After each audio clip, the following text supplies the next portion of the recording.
Hey guys, this is the second part of this series. Go to the channel page for the first. Let's begin. We then are given a glimpse into the past, with a woman asking Archdemon if that's all he's got. We see Archdemon on his knees accepting his defeat, saying he has lost, and she should strike him down. The girl then says she has no use for his head, but takes his horn instead, saying his horn is filled with grudge, and she has more use for that than his head.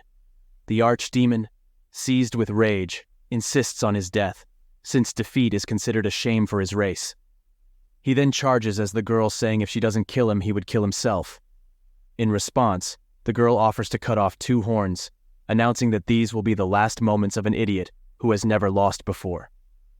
She calls the scene disgusting, and adds that the Archdemon will be sealed away somewhere anyways, and maybe if he survives, they will meet again. This is how Razi's ego boss quest came about. Brought back to the present, the demon tells them that they will be the last and orders them to die faster, calling them beings of weakness. He launches to attack. We then find out our main character has a sword called Random Sword Attack 2.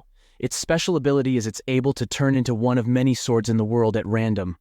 Our main character is nervous as he hopes for it to turn into a good sword he can use since it has a cooldown.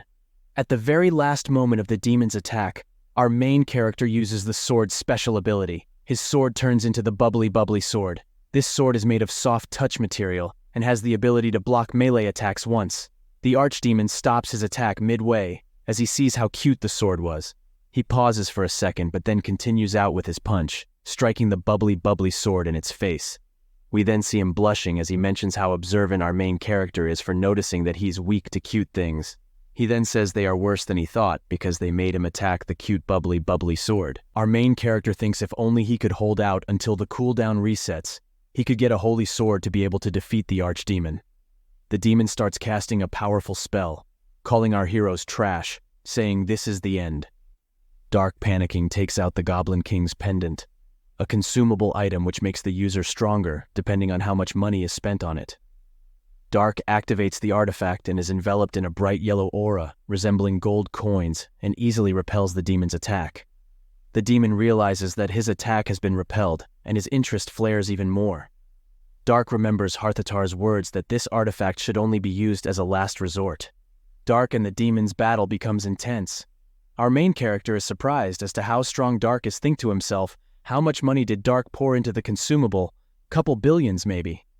He then comments, Dark was born with a diamond spoon in his mouth, but thanks to that he got the time he needed for the cooldown to reset. Brought back to the action, we see Dark having a hard time as the demon overpowers him, calling him weak. The demon then gives Dark a kick to the head, sending him crashing into the ground. The demon, thinking he has won, was ready to now fight our main character. As the demon shifts his focus to our MC, he receives a heavy blow on the face from Dark, which sends him flying, crushing into the ground. Dark then exclaims this is the first time he has ever hit someone in the face. But it didn't feel that great. The Archdemon is irritated as he gets up, saying it was a low-grade attack. But he sees Dark as a worthy fighter that can fight him on equal grounds. Dark begins a new series of attacks, but the ghost of the artifact suddenly appears, reminding him that he only has 10 seconds left. Slightly confused by the time counter, Dark begins to miss. The demon's attacks with every second. Dark's strength decreases, the countdown ends, and Dark is left defenseless, as he won't be able to dodge the next attack coming from the demon. As the demon's attack is about to land, his hand is cut clean off and is sent flying. It's our main character. He had finally drew a holy sword. A legendary holy sword at that. Our MC congratulates Dark for being able to hold out for so long, and proudly told Dark to watch as he destroys the demon.